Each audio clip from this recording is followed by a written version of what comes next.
Pernahkah Anda melihat emas sebanyak seperti ini? Ambil saja segenggam. Anda juga dapat menukar dengan mobil sport super baru. Orang menyaring emas itu bernama Parker. Memanen total 540 ons emas di daerah penambangan Klondike. Senilai hingga $750.000 AS. Hanya satu langkah lagi dari tujuan akhirnya saja. Tapi Parker kini sedang menghadapi masalah yang sangat serius. Itu adalah cadangan emas tidak cukup untuk dieksploitasi. Karena penggalian terus-menerus selama berbulan-bulan, biji di daerah ini hampir dieksploitasi. Jika tambang emas baru tidak dapat ditemukan tepat waktu, maka dia hanya bisa membubarkan timnya.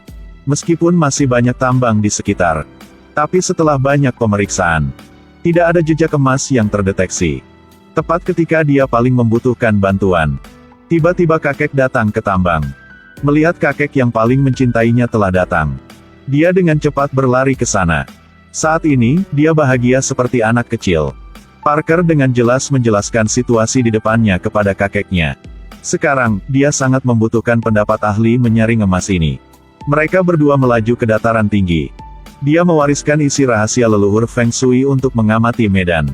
Kemudian mengatakan kepadanya bahwa di kedua sisi sungai mungkin ada keberuntungan duduk harimau gulung naga. Pegunungannya bergelombang, dengan bunga hijau dan rumput. Membuktikan bahwa pasti ada kuburan besar di bawah tanah.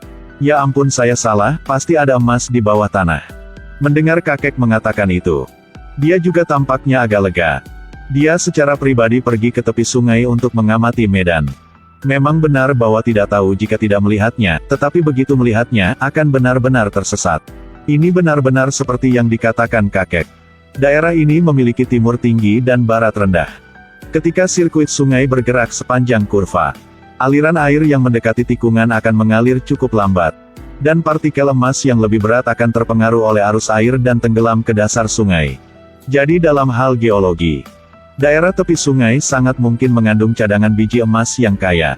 Parker memberitahu David tentang informasi tentang perubahan ke area penambangan baru. Tapi sayangnya, pihak lain dengan keras menentangnya. Dia pikir musim menyaring emas akan segera berakhir. Mengubah lokasi penambangan saat ini adalah pilihan yang sangat tidak bijaksana. Kemungkinan besar menyebabkan seluruh tim membuang waktu penambangan terakhir. Setelah mendengar pendapat David, Parker berpikir berulang-ulang. Akhirnya memutuskan untuk menambang tambang baru. Tetapi kali ini, dia tidak memilih cara untuk pindah tempat, tetapi mengendarai ekskavator sendirian untuk menjelajahi tempat itu dulu. Jika tidak ada panen, masih bisa disesuaikan rencananya. Dia sedang mengendarai ekskavator dengan tonase hingga 78 ton. Dia mengendalikan mesin untuk membersihkan kekacauan di sekitar area baru.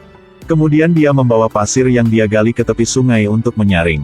Ini benar-benar seperti telah terduga. Daerah ini benar-benar mengandung banyak emas.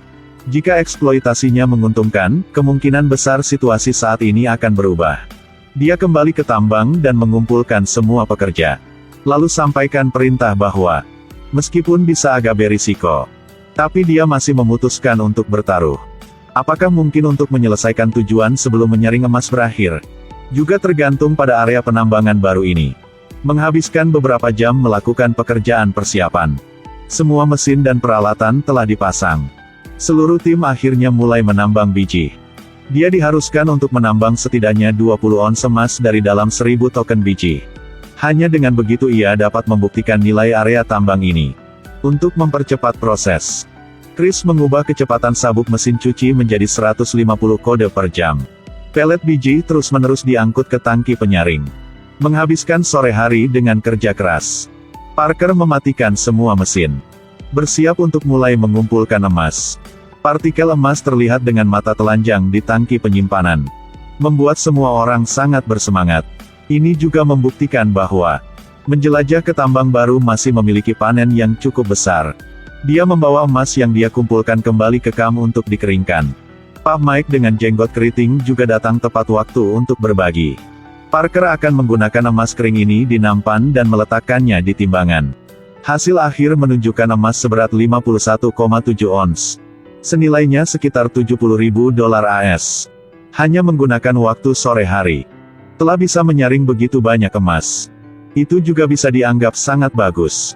Itu juga bisa dianggap sangat bagus.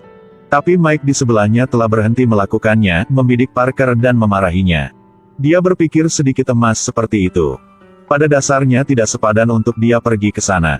Pada dasarnya tidak sepadan untuk dia pergi ke sana. Setelah mengatakan itu, dia berbalik dan pergi. Dan Parker di sini juga marah sampai batasnya. Untuk menutupi mulut Mike tua itu, dia menuangkan 120 ons emas ke dalam ember dan memberikan semuanya untuk dia. Membayar seluruh sewa tambang dulu. Sekaligus juga memperingatkannya untuk jangan mencampuri urusan orang lain lagi. Mike melihat emas seperti melihat ibunya telah kembali dari pasar. Dia membawa senyum bahagia ke mobil dan pergi.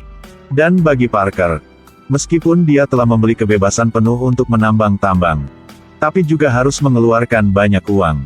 Selanjutnya dia harus bekerja lebih keras. Hanya bisa mendapatkan kembali emas yang telah hilang.